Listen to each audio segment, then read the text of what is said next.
მამას ქონა ოცნებაო, ერთადერთი ოცნება ქონა, რომ ესპანეთში გარდაცვლილიყო. კი ბატონო, ნამდვილად ესეა.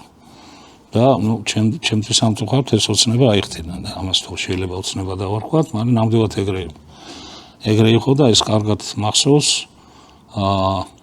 დაბადების დღე ქონდა 17 მარტს და ეს მოხდა 10 მარტს.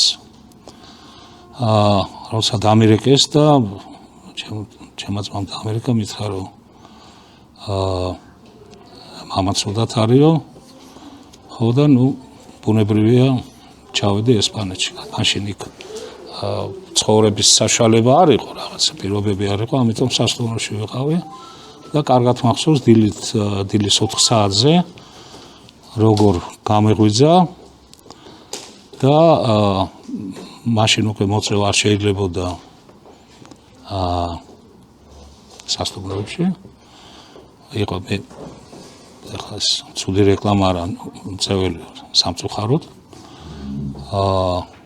და ახლა ესპანეთში მახსოვს დრო, როცა მეტროში ვეწევოდით. და ლიფტში იყო ეგეთი დრო, ახლა აღარ არის უკვე.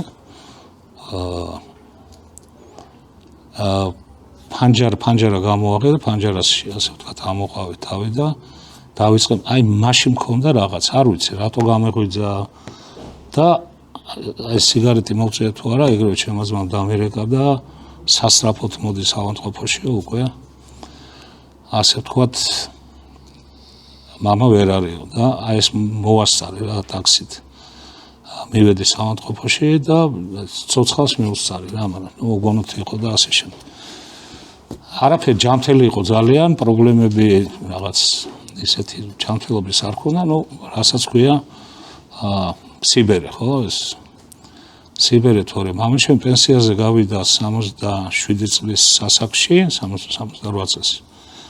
და აი ნაკვეთი რო ახსენე, ეს უჯარმაში იყო, ველოსიპედით მიდიოდა უჯარმაში 45 კილომეტრი.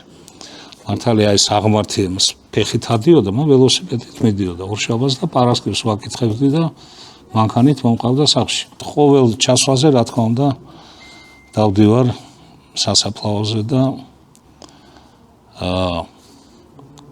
თავის ოცნება აღესრულა.